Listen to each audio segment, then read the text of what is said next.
Hi,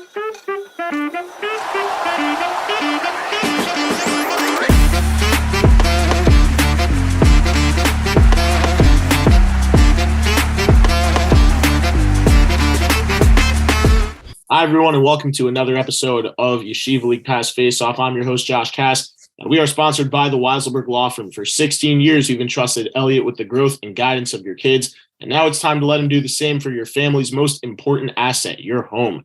Admitted in both New York and New Jersey, Elliot can help guide you through any residential or commercial purchase, sale, refinance, or lease with championship quality and award-winning care. If you're looking for your commercial coach or a new home is your goal, reach out to the Weiselberg Law Real Estate Services today at 917-952-2597 or wiselawsk@gmail.com. Reminding everyone once again, that's the Weiselberg Law Firm.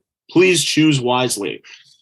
Today, we're joined by Elliot Weiselberg and Avidan Berman, guys who both Elliot and Avidan said would be coming back when we got down and dirty to the championship predictions episode. And if that's not a hint, I don't know what is, which is exactly what we're talking about today. So, welcome, guys. Glad to be getting to this finally. The season's flown by real fast, and in just a couple short days, the championship games will be played. And I don't know about you guys, but I'm just about ready to get into it. Been a heck of a season so far. Yeah, thank you for having me on. Really, it's been an unbelievable season, and I'm sure it's going to be an amazing finish. Alrighty, so just to get straight to the point, the matchups are set. The locations, I would believe right now, are set, and the date is set. So we've got in JV and Varsity, and this is where I think the biggest, really the biggest factor, something we've sort of hinted at in different ways in the past on previous episodes, is we will be having both championship games on the same date. March 12th, this coming Sunday. At the time of recording this, it's Tuesday night. That being said, there will be two different locations for these games. JV is going to be played in Frisch. I'm not sure exactly what time. I think 1:30, something like that. 1 o'clock. 1 o'clock. Okay, 1 o'clock in the afternoon on Sunday. We'll get into that matchup. That game will feature both TABC and DRS, and it will be played at Frisch. The Varsity game is going to take place at 8 o'clock on Sunday night at DRS, and it will feature the Frisch Cougars and the SAR Sting. So Elliot, Avidan, real quick, let's start it off with JV because that's the game that's coming a little bit quicker than Varsity. We've got TBC and DRS, a rematch of a game that happened in the regular season on New Year's Day. And I was there, and Elliot, Avidan, I spoke to both of you about this privately. Elliot, we touched on it in previous episodes in the past also. But let me get your thoughts on this game real quick. So I think that this is the matchup that we were anticipating from literally puck drop back in October time. I think we all saw this as these teams to meet up, and that we saw also was, I think, how we anticipated it going to be.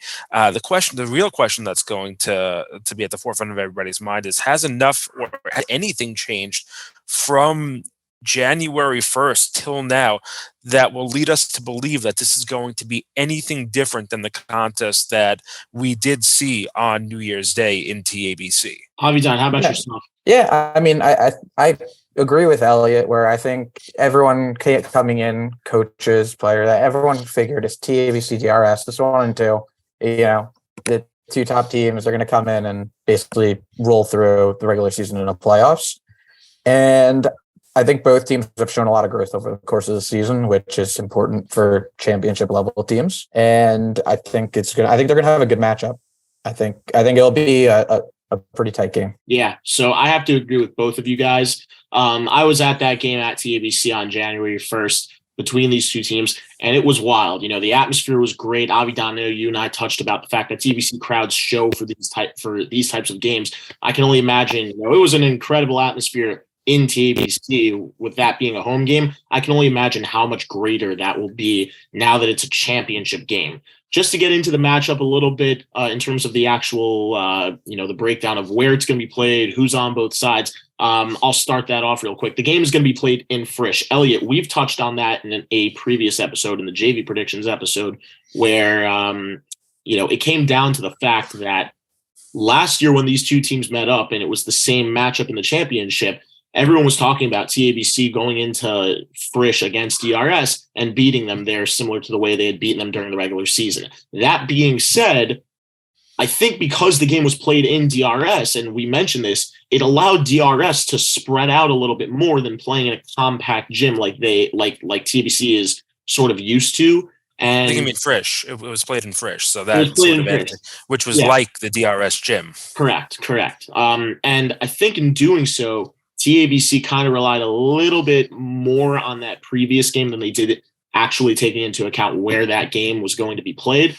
This year, it's a lot different. Last year, those teams, I know the result was different. I know a lot of people predicted TABC to win that game, and it went the other way. With that being said, this year is a little bit different. And the reason I say that is because, yes, you have roughly the same results. The one difference really between these two teams, between this year and last year, is DRS's one loss this year came in regulation as opposed to overtime. TABC has the same record this year that they did last year, a 10-0 record, including the win over DRS, which ended up being their only blemish. And I think when push comes to shove, you were saying, well, how can this be any different than last year if that difference between just a regulation and an overtime loss is the difference? I think it's different because if you look at the way they won and lost those games, you would see the difference. Now, I think that it's really just unfortunate TABC didn't have a live stream for that game. Otherwise, you'd be able to go back and see. But as the only person who was there on this episode of the podcast, I'll just let you both know that was TABC all the way through, going at it against DRS. There was no quit. If you caught my previous episode, or if anyone here caught my previous episode with Aiden Rousman talking about how much more they would want it for this game going into that, the captain of TABC said, we want to show them that we can beat you. And we, if it comes down to matching up against you in a championship, we want to show we're capable of doing that again. This game is going to be played in Frisch. I think that favors DRS a little bit more than it does TABC. However, if we're going to talk about the personnel, which we'll get into right away. So Avidan, I guess we'll flip that question over to you in the meantime. Who are you looking at on DRS side and saying that, okay, they're going to look towards this or these individuals to, better their chances of winning their second straight championship? I'm going to start with the guy who scored like 8 goals against my team over 2 games. I'm going to say Micha Khan is like on defense. Two-way player, cannon for a slap shot, could really, you cannot leave him open. You really can't. And his shot plays in every gym. So that's one. Avidan, star player from last year, star player this year, controls games, good hands, could shoot, fast as can be, big body, great player. And then there's also the interesting part about them is also they kind of like last year, is they're able to get production from their third line where it's gritty goal scoring, where they're not really going to dangle through you, but they have guys who will go and score goals. I mean, I guess they put Lampert on the third line, right? So that is someone who could dangle through you, but they have 3-line scoring, which is always really important. Yeah, I just want to break that down a little bit more. You mentioned Josh Lampert being on that third line. Larry's kind of used a mix of sort of 3 forwards who I've seen him routinely rotating through a third line. At times that could be Jordan Mishra and Moshe Aryeh. At times that could be Moshe Aryeh and Josh Lampert. I've even seen Ellis Bornstein being placed on that line. Normally he's played as a defenseman this season. And I know that we've talked about how his talent is really among one of the best, if not the best in the league amongst the JV players this season. However, with that being said, just to sort of balance it out and kind of shift up, the way his time is allocated, playing in games, I think that's really something unique, allowing you to have a guy with that sort of versatility. When we get to the varsity level, we're going to talk about another player named Elliot, who I'm sure most of our viewers are familiar with, who we've seen, on the depth chart. Might not necessarily be the guy who is, and very similar to the way with Ellis Bornstein, we're talking about DRS here, saying that he is on the depth chart, maybe going to play second and third line. But if you look at his versatility, you factor in, he could play any spot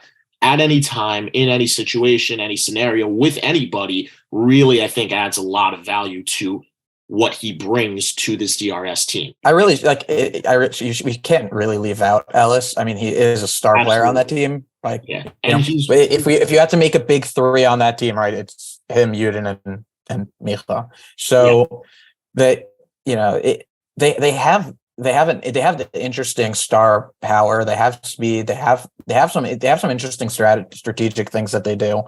And it is a good squad that they have that could really put up a fight against anyone. Yeah. So now let's look at the TABC side for a little bit. You mentioned the stars on DRS. The guys that they're going to look to that are going to give them a shot. Actually, before we move on to TABC, I just want to throw it towards one more player, Joshua Popilski, their goaltender. And he's a guy that I think a lot of people have looked at this season and really not expected him to have as successful a season as he's had. Now, that being said, with that team in front of him, obviously it's tough for things to go wrong at many times. However, he has stepped up. He's played big games this season. We saw him win out in the semifinal game against SAR. We saw him play a good game against Frisch early on in the year, a team that was just outside the playoffs looking in, but had a chance to clinch and really played with some of the top teams in this yeshiva league, especially, in this junior varsity league. And I think that when push comes to shove, he's sort of the X factor for me. We already know what we're going to see from guys like Yitzi Yudin, Ellis Bornstein, Micha Khan, Isaac Spector, Max Pockers. The list goes on and on. However, my big X factor in this game, and obviously we know what Larry Gross brings to this game, a ton of experience coaching on both levels. With that being said, I think that it's really important to look at Popilski and say he's going to be the X factor in this game because of the fact that he hasn't personally faced a challenge like the one he's about to. He was on that championship winning team last year, but not as the starter. He was playing behind a guy who was fantastic in Daniel Austin. And I think that SAR game, we're not going to get too much into it. While he had a good game, did not face a ton of pressure. And I really believe for a goalie, that's harder in a way. Yeah. Like staying focused. Like I found with like goalie, like I've had both sides of the coin, right? Like I had a dominant Rambam team 10 years ago, whatever it was. And then I had, I have my Flatbush teams now where it's, we're playing against teams that have a lot more depth and a lot more talent. And the goalies that have a harder time really are the ones that face less shots. And I think he's exceeded expectations across the whole year, but also I think he has some interesting like stuff in there where like he really doesn't wear down as a goalie and get tired. I mean, one example of that is he played 2 playoff teams to start on a back-to-back on the same night, right? He played North Shore and Flatbush on the same night early in the season, and he didn't wear, and it was back-to-back. Like he had 10 minutes between. Like on Flatbush's side, we knew they were playing North Shore. We're like, all right, let's get this game going. Try to catch him tired. But he was great. Yeah, and he played great against us. He made big saves against Joe Cat, and he made great saves against Johnny Garbolski. Like he's played well this year. Yeah, but again, that's still going to be my X factors. We're going to shift it over to guys on the TABC side.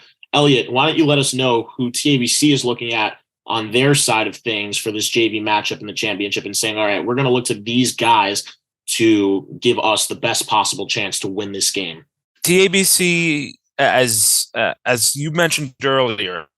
I mean, you interviewed Rausman, captain of the team. He's going to be one of the X factors. I think you have to just remember a lot of the kids that we're mentioning were there last year. They were in the trenches because they went with a very freshman heavy lineup last year.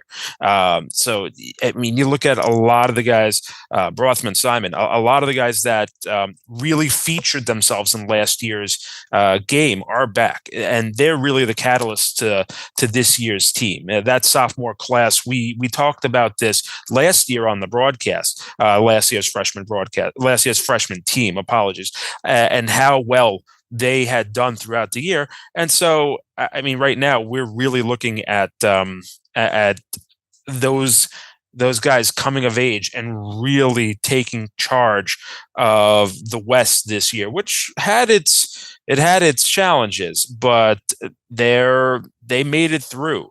You can probably list about 8 or 10 of these kids, and like we said in the game when referring to the game against North Shore, that when they're on the court, they are the 4 best players on the court at any point during that game. And I think a lot of that really holds itself true even in the game coming up on Sunday. Yeah, and I just want to go a little bit farther into that.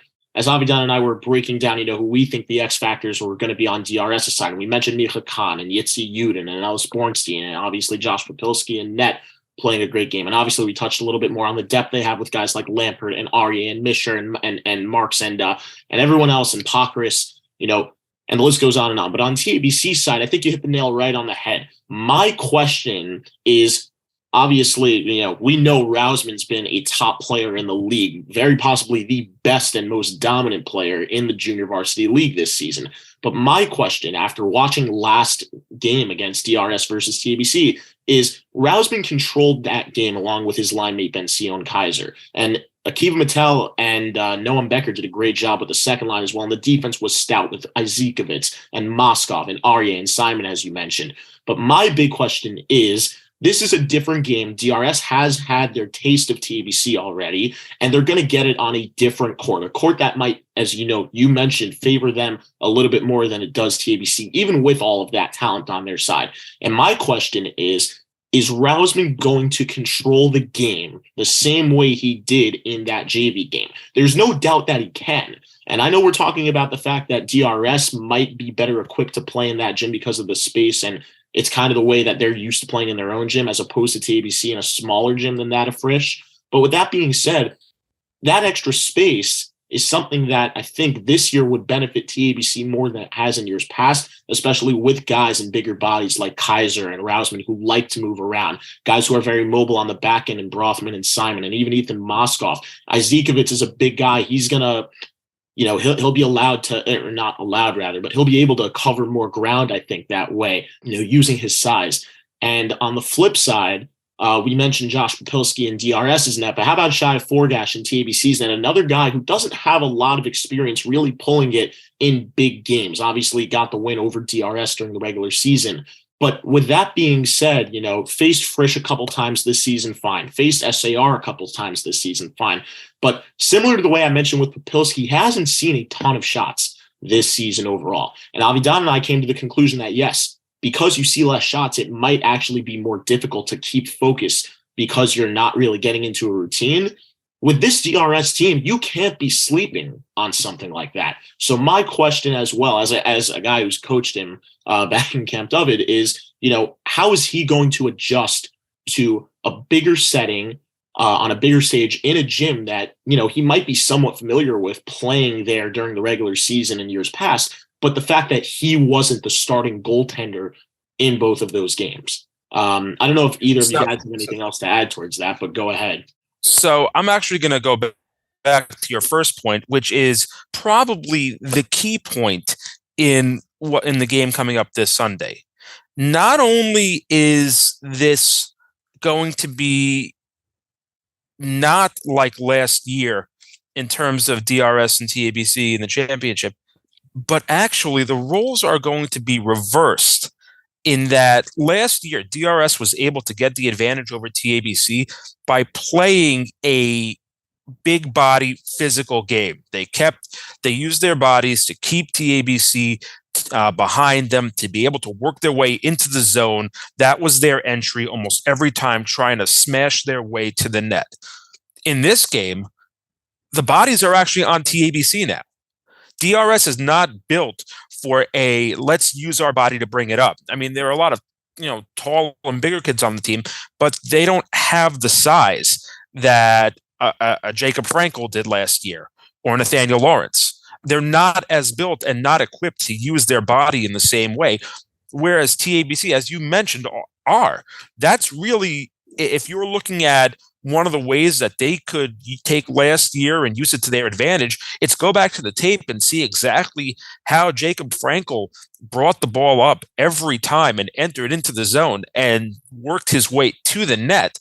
And you have a game plan for how to add on top of everything, which is already interesting because TABC is already favored. It's not that they have to find a game plan to come from behind. They're already favored and now have the extra advantage that DRS used against them last year. It's going to be interesting to see not only how DRS can counter what in TABC, but from what TABC can also do to them if they allow them to, going back and studying the tape from last year. In terms of the goalie matchup, I think you have to also take a look as most recently as a week and a half ago. When you look at you can't fault the goalies for the regular season. They played who they had to play. Their schedule was what it was, and you can't say that they could have faced stiffer competition. It just that's who they played. Right. However, you have to look at the games where it wasn't really decided ahead of time. And a week and a half ago shows you who had the tougher matchup. It was DRS. Who had the more pressure on them headed down the wire in the third period? It was DRS. Who was able to withstand the SAR onslaught despite being down, coming from behind, and then really owning the last half of that game? Papilski did what he needed to do that game against probably the best offensive talent he's seen all year, save for that TABC game. So if you're going to ask me who has actually taken the competition, withstood the challenge more recently, I'm going to tell you it's Papilski. Shai Forgash has done a fantastic job all year, and he gets the credit for a lot of the wins that they've had this year. But let's put the acclaim where it's due and give Josh Papilski credit for keeping DRS in that game, and not only in that game, but really shutting the doors down the stretch and not allowing SAR to get back into it. I will say that game, the semifinal game, was also very similar to the game in SAR, the TABC SAR game I mentioned to you earlier, Cass. Yeah. Where in a lot of ways, like SAR was controlling, for a decent amount of the game in SAR was controlling the game against TABC, and they actually had the lead, and then TABC really only turned it on at the end of the game and then pulled away. But and it's kind of similar in DRS, right? Like DRS came, pulled away in the third period. So I think it actually ends up being a very interesting matchup between the two because when you're looking at a recent similar opponent, it is a little bit even. I will say though, on TABC, like they have to make sure they don't play with their food, a little bit. Like if when you are favorites in these games, and Elliot, you've been on both sides of this, so you know, right? Like you've been the favorite and you've been the underdog. When you're the favorite, you cannot, you cannot just like let the underdog feel like they're in the game. You got to get the early goal. You got to put them all under a lot of pressure. You got to make them feel like they're already losing early. And because like if TABC lets DRS hang around, like they could and they will beat you. So yeah. Yeah. And I think that something else that should be taken out, Elliot, you mentioned that in terms of the recent competition that DRS has withstood it a little bit more on Papilski's side. Let's also not let's also not lose sight of the fact that Shai Forgash for TABC might not have had the stiffer competition down the stretch, especially here in the playoffs, but he's seen a little bit more of it during the regular season than Papilski has for DRS. It's not a slight, it's not a shot towards anyone here. It's just simply, I know that you mentioned more recently, and I know that right now, especially in the playoffs, you see it all the time in pro sports too. If you get hot, you get hot. It doesn't matter if you're the bottom seed or the top seed. But with that being said, you can't take away previous experiences, at least in my opinion as well. And I don't think that should be overlooked on the side of Shai Forgash, just saying that, yeah, sure, he hasn't faced SAR and DRS down the stretch, here in the playoffs. And obviously the last regular season game that he probably played was a while ago, now that the playoffs have been going on for about 2.5, 3 weeks. But with that being said, he still knows what it takes to win big games like this on big stages. Can you point to one? Well, the SAR game, their second SAR game I want to point to, that was the later. Was that in the playoffs? Has that been in the postseason? No, it hasn't been. But down the stretch when they're fighting, the reason and that's a good game, I think, in my opinion, to say because of the fact that was a game where SAR could have actually taken control of the division lead over TABC with a win there, because they still had another game left and TABC had another game left, but they would have been tied. So if they would have won that game in TABC and then SAR wins their last regular season game and TABC loses their last regular season game, it's TABC with a record of 8-2 and SAR with a record of 9-1. I don't know that they beat DRS because of the tiebreaker situation and they didn't play each other during the regular season, but they would have had the one win as opposed to the second loss for TABC in the standings. And that would have given them the So I'm going to point to the fact that, just to play contrarian, let's remember that neither team was really at risk in any of the regular season games of really falling any place far. It was either going to be one or two either way. They were going to be the favorites in their matchups. And I'm not taking anything away from Shai. This is not to take anything away from him. What I'm saying is that, to your point of big games, the fact of the matter is there was no stick at the end of it. It has to be the playoff game. Okay, fair point. Not going to disagree with that. When you put it that way, yes, then I would certainly give the upper hand and the advantage to Papilski. So real quick, before we move on to varsity, I just want to throw it in a direction that we haven't really gone yet. Not that we need to talk so much about this. There's not that much to go by. That being said, what do we think of the coaching matchup here? You've got Larry Gross, Andrew Giller, and Yoni Savitsky, who have all done a good job with this DRS team. Obviously, the big piece in there is Larry, who's done wonders for DRS throughout his entire tenure there. And on the opposite end, you've got another rematch. Obviously we mentioned Larry, but now you've got Svika Pelayev, Josh Friedman, and Josef Robin with their second year with the majority of this TABC junior varsity team when most of them were freshmen last year. And they've done a great job anchoring them to a 10-0 record again. Aiden Rousman talked about how they're a big part of the success that team has had. And obviously speaking, when you have teams that are at the caliber that these teams are, obviously you need a little bit more than just the raw talent there and someone to really help it mesh and mold together and to let it gel the way it has. But with that being said, my question is, TABC on paper last year was the team that people looked at and said they had beaten DRS already, in DRS, all right, and obviously not taking into account that DRS could use Frisch's gym more to their advantage than TABC could last year, and they did, and that's ultimately why they won. But coaching played into that, obviously. They were a little bit more well-prepared, I would say, for that game than TABC. My question is, we know that Larry can dissect a team and can pick them apart and can find holes and can try to make ways for his team to put themselves in the best possible situation, whether that be on their own or whether that be, with his assistance and helping them find a system that works. My big question is, Svika, Josh, and Yosef are a little bit inexperienced as head coaches specifically. We know that they've spent a lot of time learning from the great Norm Blumenthal, and this is really one of my question is, do we think that they can correct some mistakes they possibly could have made last year? I'm going to reference my interview with both coaches from the last championship game because it's entirely relevant. It applies again. I asked both coaches, like, how you played this game once. How does it, what's changed? And while there isn't the excuse of players not being there, one coach was like very confident, like, oh yeah, like we beat them before, we're going to come, you're going to do it again. And didn't say that way, but that was the confidence that was being issued.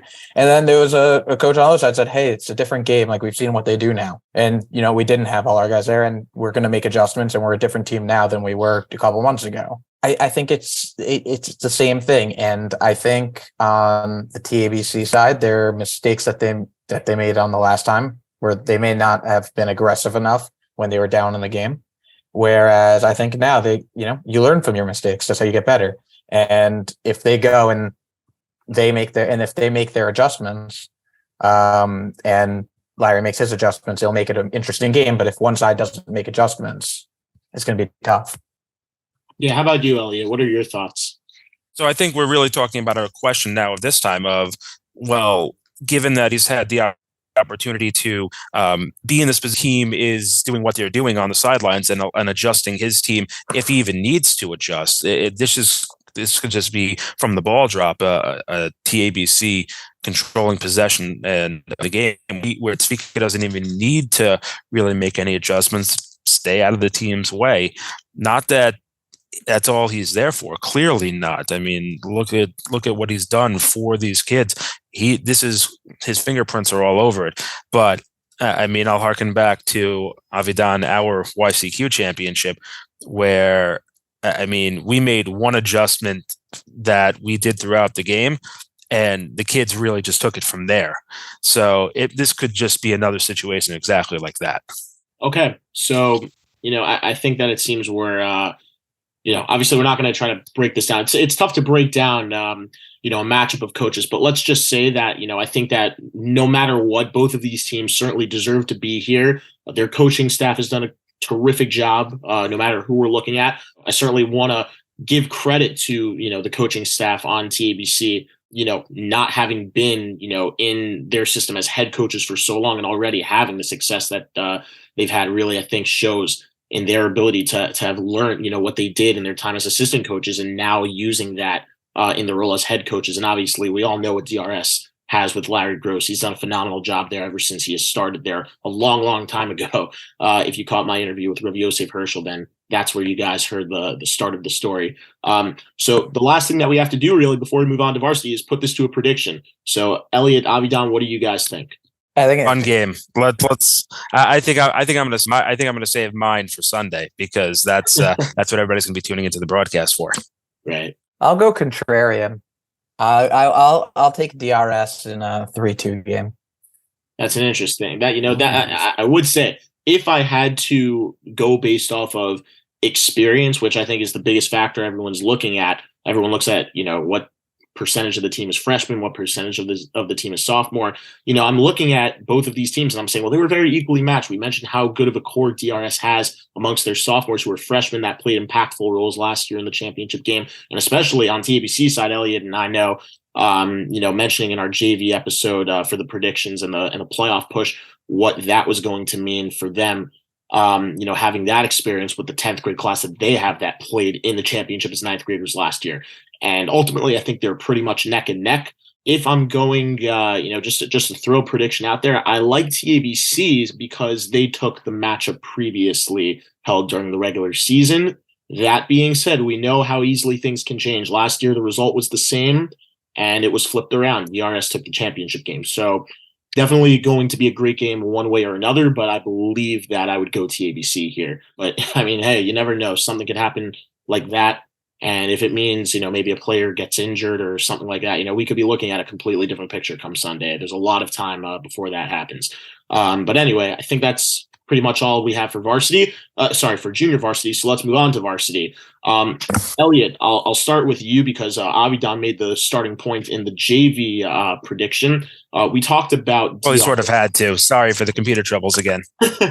We talked about DRS and who they are going to look to. And they were the team that clinched their spot in the championship last. I guess it's kind of different. We're talking about a difference of a couple minutes here because Frisch and SAR clinched their positions in the championship on the same night, probably not that far apart. But that SAR game was over first. So let's talk briefly about SAR. And I think the first thing that we're looking at is you and I said last year when we did the end of season recap and brief predictions, long shot predictions towards this season at the end of last season, that SAR was a team that you knew was going to be looked at coming into this year.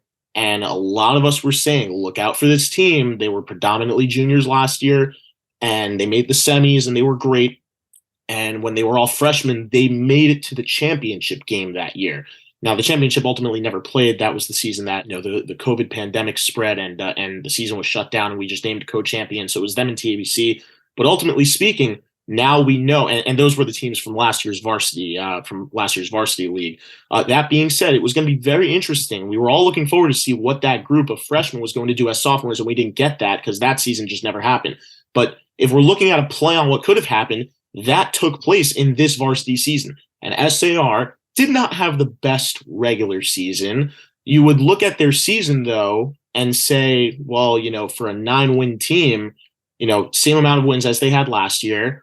What's really different about this team this year than last year that they managed to get one step farther? And for me, it's simply the experience and the taste of defeat, not have had the opportunity to win that championship in 9th grade when the class of seniors now was predominantly freshmen there and carried that load there. And last year they fell a game short against Frisch, the team that knocked them out when they were, the team that they beat when they were 9th graders. And ultimately speaking, now they're going to get another shot against the team that they got knocked out by last year. So my question to you is, what about SAR this season has changed that has allowed them to get this far, and who are we looking at on their side? I don't know if I cut out. Yeah, I'm here.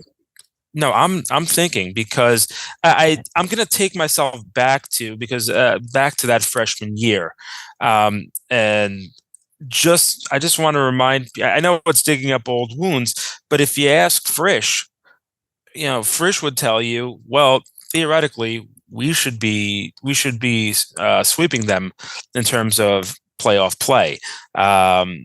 Jacob Fight will tell you that his shot that should have broken the tie that year did go in, and it just wasn't seen. And so he'll tell you that. And then on the other side, SAR will tell you, well, we won that game fair and square, and there's nothing we could do about it. And it's just, you got to play the game, and what happens.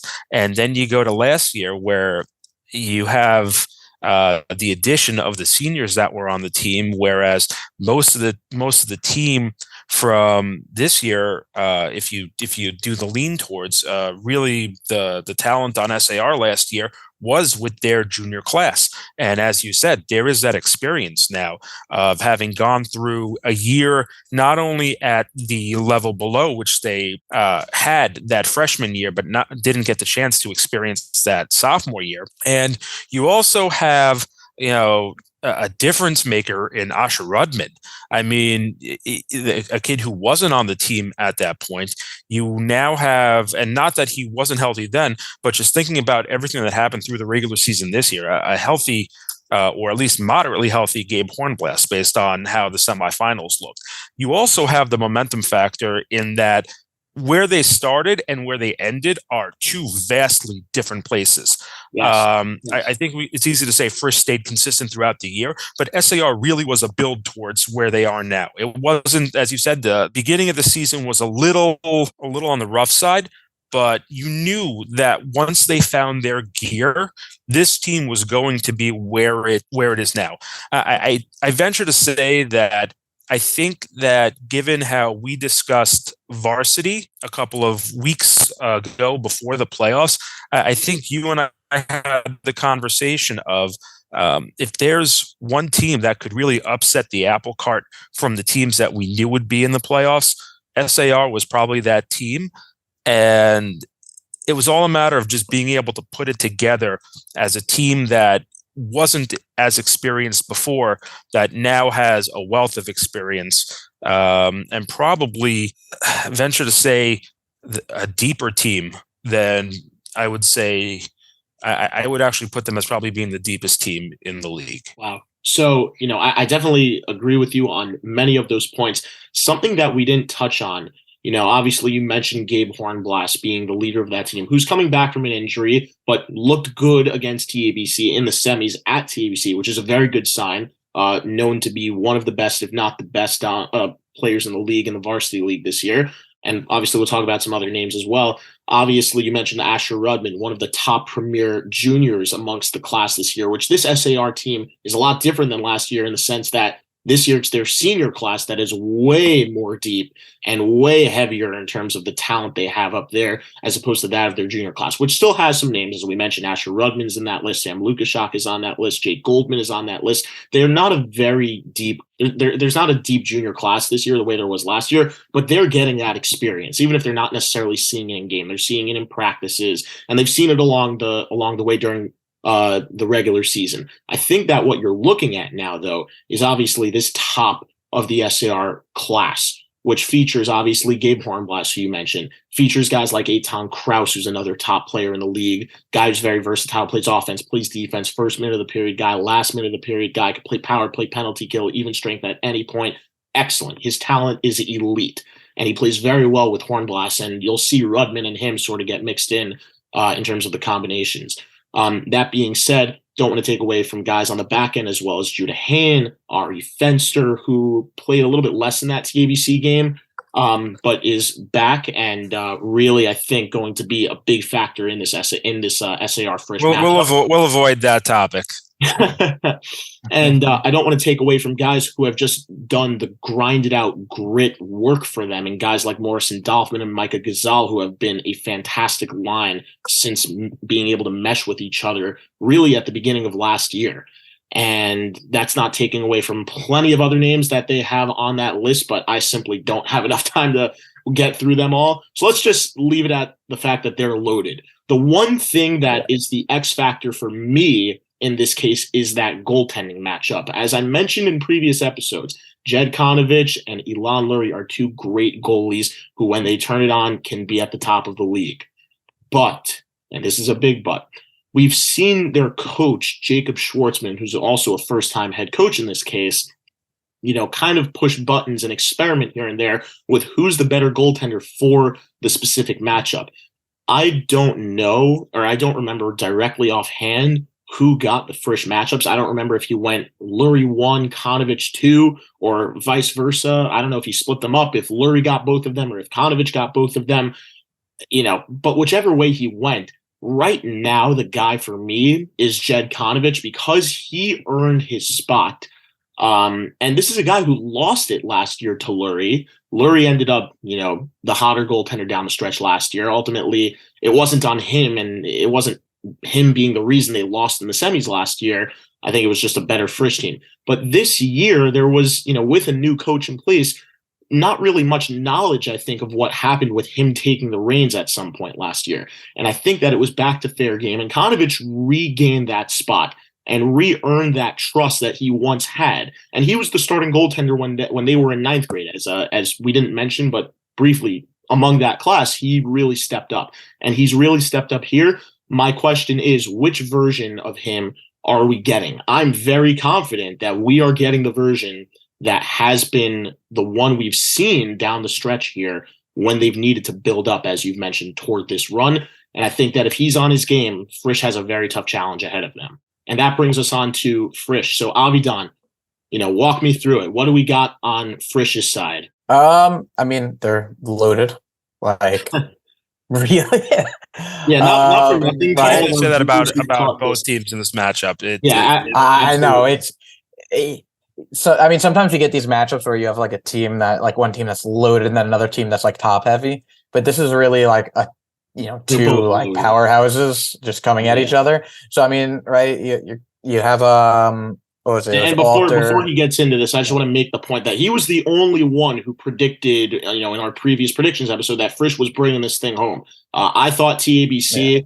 Elliot, and I talked briefly at other times and said, it looks like this is TABC's year playing down the stretch. And then SAR, we said anything could happen in the playoffs. You can't look at a team just because they're the lower seed and say they're the lower seed. They're not going to win this game because SAR has done it twice now.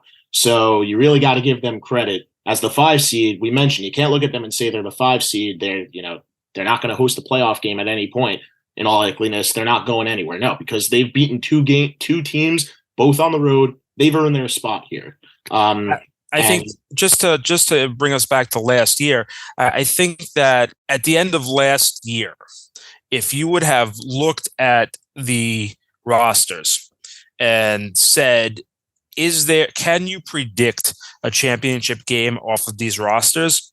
You probably would have looked at these two teams. So I think a lot of it had to do with, as you discussed, a few of the uncertainties with what was going on within SAR. How would they react now to a new coach?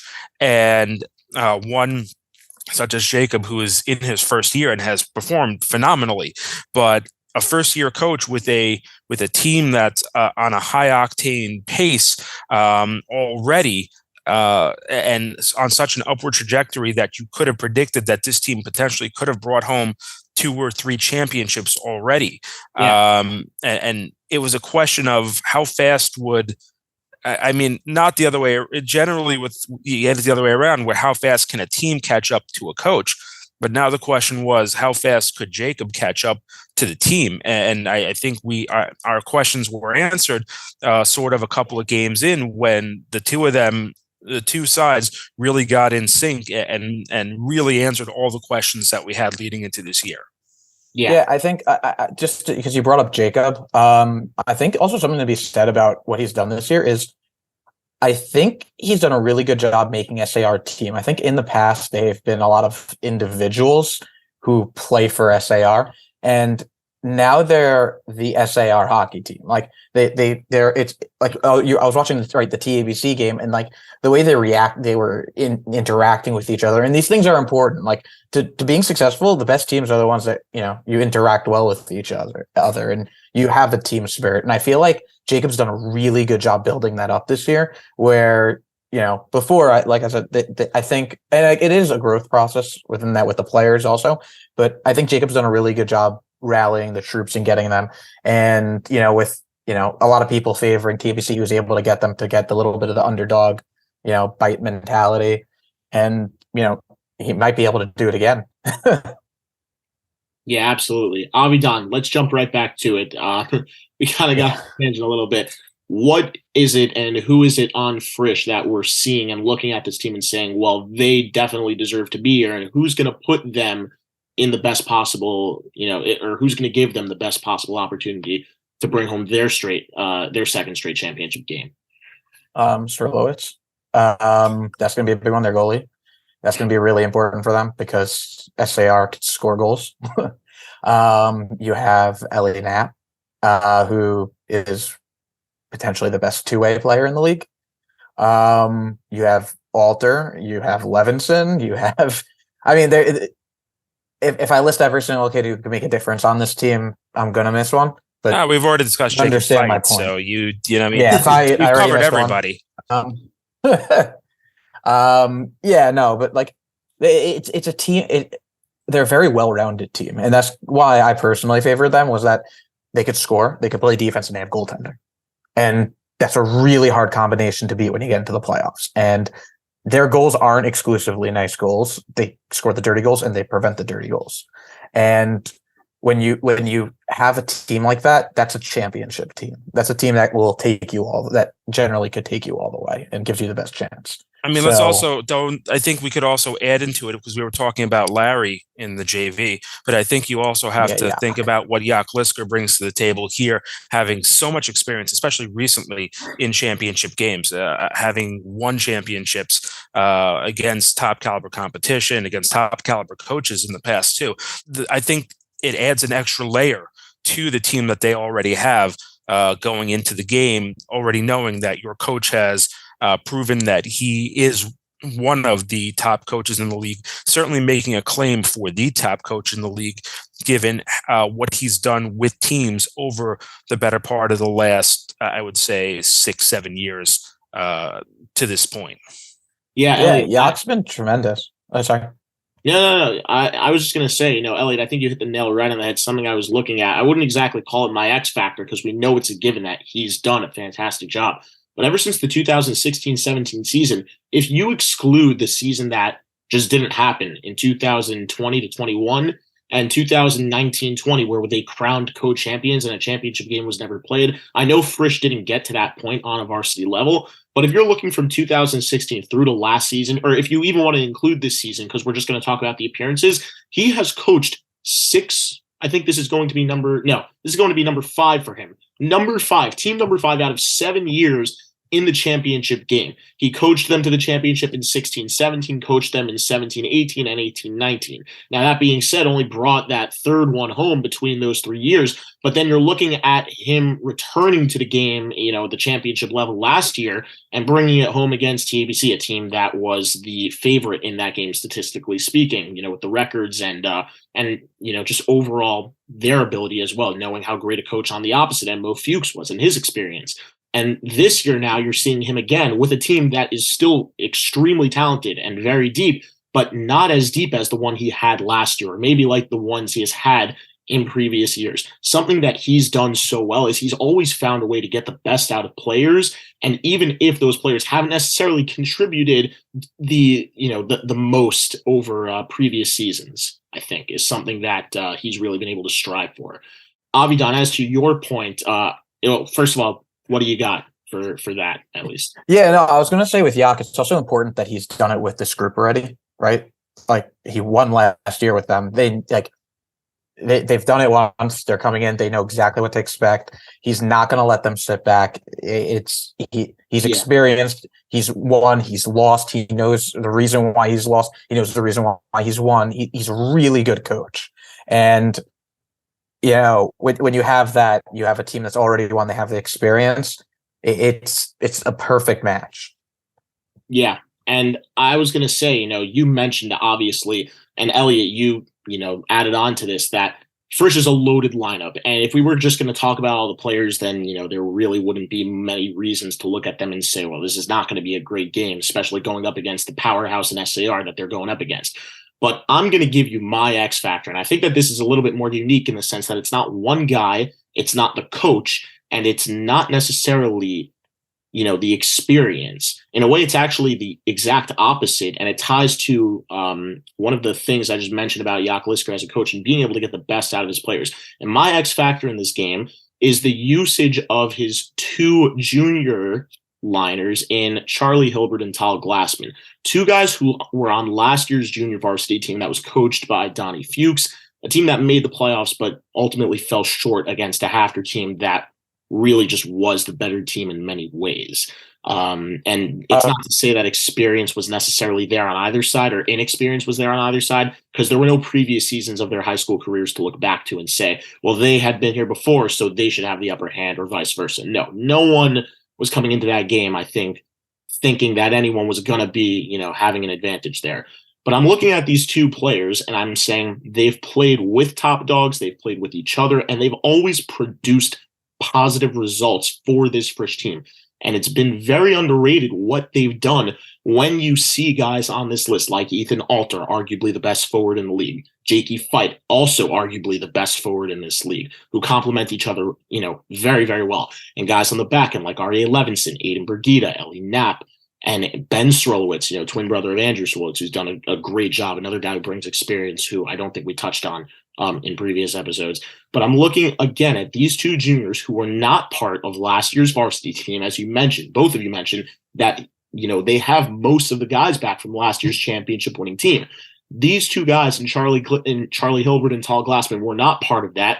And we're not quite honestly, in my opinion, we're not part of a dominant culture, of winning, a very, very strategic and dominant winning culture last year on the JV level for Frisch. But they've stepped up and they've played with those big guys in Ethan Alter and Jakey Fight. They've stepped in and played grit minutes with guys like Eitan Geisler, with each other, and they've just found a way to do it against everyone. We're talking SAR at their best. We're talking TABC at their best. We're talking DRS at their best.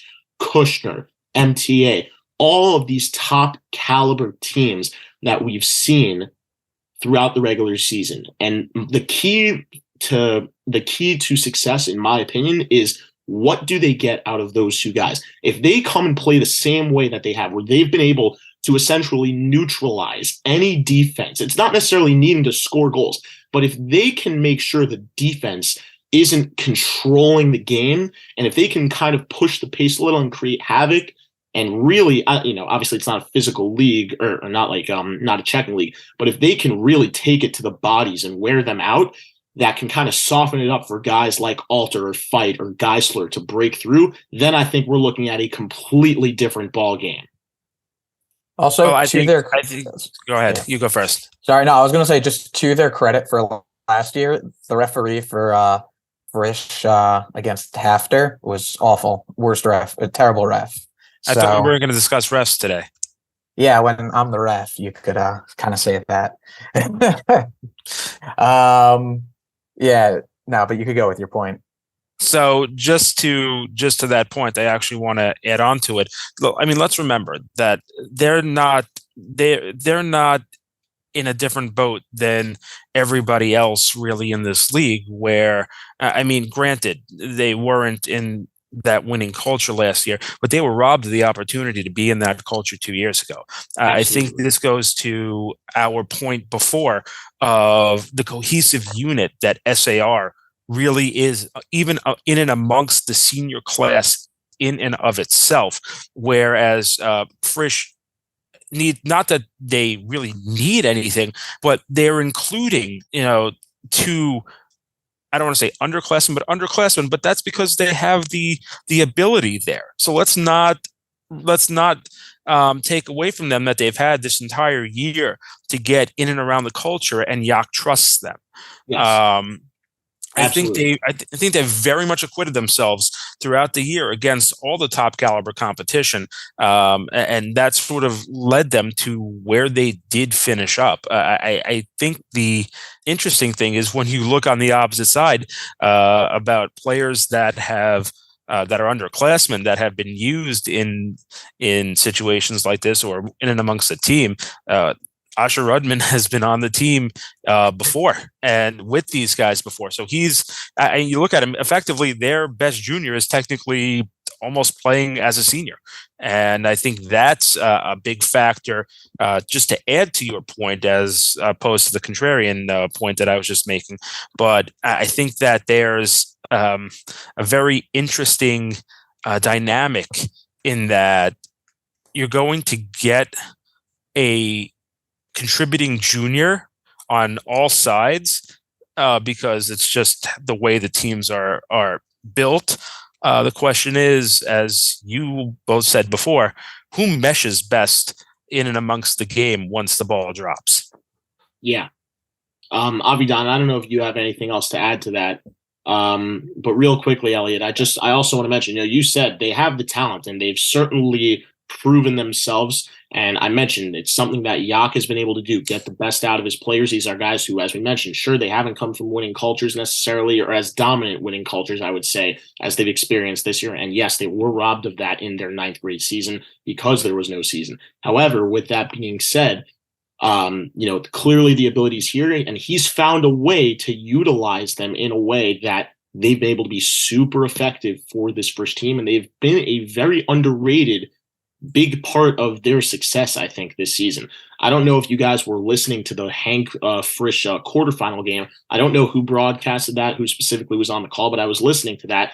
And, the broadcaster initially said, every team would want a guy like Tal Glassman or a guy like Charlie Hilbert on their team because they're willing to get in there and they're willing to take it for the team and just do that gritty work, to allow someone else to possibly break through. And they're making plays, even if it's not necessarily high scoring chance plays.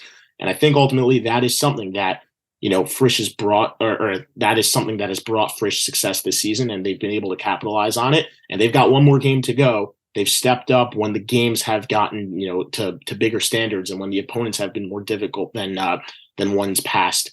And I think that, this is a game that they're looking at and saying, we want that full sweep of SAR. Let's do whatever we can to get it. I think we're basically set up for what's going to be a very high octane matchup in a gym that only plays a role to the extent that Frisch really played there 2 weeks ago, and SAR hasn't played there since the middle of November. And if we're going back to the JV points on how a gym can really play a role, I think we're going to look at this and ask ourselves the age-old question, the X factor here, and the difference may really come down to how does SAR prepare for a gym like this when the entirety of your practices and being, unless you're setting up the boards in the old gym right next door where the basketball teams play, you're playing in a round gym and you really have to try to adapt. And is it enough to just rely on your talent as opposed to an actual ability to strategically game plan for it going into it? And I think for me, that's going to be the biggest question that'll need to be answered, not only really early on, but really the first minute. Because if you give Frisch the opportunity to get the upper hand and to really, as MMA says, as MMA fights go, control the cage, you're on your heels. You're on your heels the entire time, and with Frisch taking the lead, that could be very, very harmful to SAR's opportunities, especially trying to adjust to a new gym.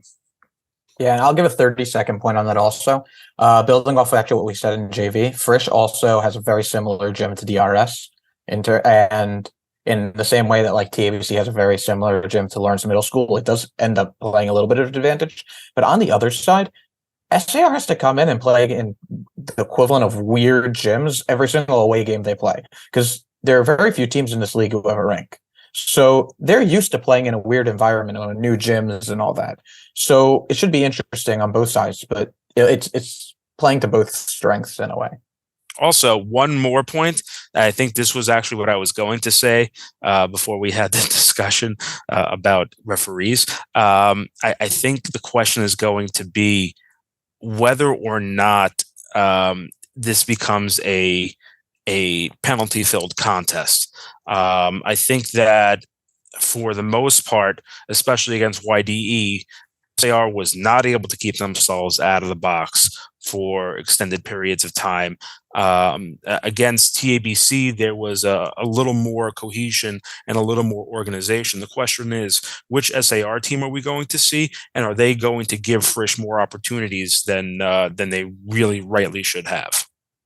Yeah, and just before we wrap this up, the absolute last point here is not it's not a knock. It's just going to be interesting to see, I think, if if we're going to see the same two referees on both games. I would picture not, because of how vastly separated the two locations for these games are. One's in Jersey, one's in the Five Towns. Not exactly the easiest to just get to like that. Even though we're gonna have a lot of time in between games, but I think it'll be interesting to see what's happening and who's on both games. I would assume we're probably going to get some form of a combination, if they are the same two referees, of one who's familiar with one gym and one who's familiar with the other, if we're just talking just basic ground rules for those specific locations. But either way, I think that we're looking at two incredible matchups in both JV and varsity, and the only thing left to do, and I apologize to get this, if we're putting it to a direct prediction in varsity, unless you guys are saving that for the actual broadcast itself. Well, you guys are kicking off the varsity championship game, so I'm gonna let you guys take the lead on this and just give everybody a preview of what you're gonna be talking about at 7:30 on Sunday night. Because I'm gonna wait till you guys are done. I'm stepping in. I'm calling the game, but you guys are bringing everybody into the action. So go ahead. Yeah, so now I'll hold my prediction for that, because that's when we'll put it out there. Yeah, I'm gonna second that. I'll hold it to that moment as well. And with that being said, that sets us up. Wait. If you guys are holding it, I'm going through with it. I'm sorry. I'm gonna do it. I'm gonna give everybody at least something to go away from this on, at least something to sink their teeth into. I am going to give Frisch a little nod here and give them the experience factor and really just give them a little bit of push here, because I think that in this game, experience will be the biggest key, especially having done it together. And I think that that's really been their theme all year, and they've stuck to it. And if they can do it again for the next 36 minutes, they will walk away repeat champions. Yeah. And do we have numbers on that? Do we have a number prediction?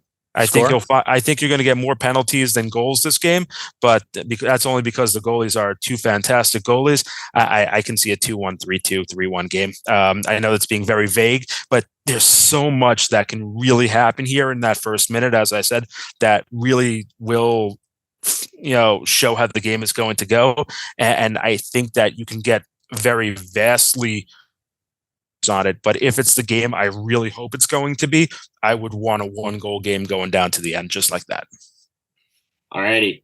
Well, that sets us up for an incredible varsity matchup. Sets us up for ultimately two great matchups: TABC against DRS, JV in Frisch at 1:00 on Sunday, March 12th, and Frisch versus SAR in DRS on Sunday, March 12th at 8:00 p.m. Guys, if you haven't gotten tickets yet, make sure you do that. It's going to be two incredible games. We're excited for it. Thank you, Elliot. Thank you, Avidan. Thank you, everyone, to all of our viewers, to Yeshiva League Pass, to the Weiselberg Law Firm for sponsoring. Once again, reminding everyone that is the Weiselberg Law Firm. Choose wisely. Just want to give everybody a little heads up for Sunday. For those of you looking to tune into the broadcast, games at 1:00, but starting at 12:30, we'll have our pregame on the Yeshiva Sports Network. You can find us on the Yeshiva League website. Just go to myhsal.com. And for the varsity championships, you'll find us at 7:30 in the same place. Just different gym, which is going to be a lot of fun for most of us. So very much looking forward to doing the Subway Series that the Yankees and Mets got to do all those years ago from one venue to another, just like that. Thank you all for viewing. Once again, thank you to the Weiselberg Law Firm, and may it be 2 great games.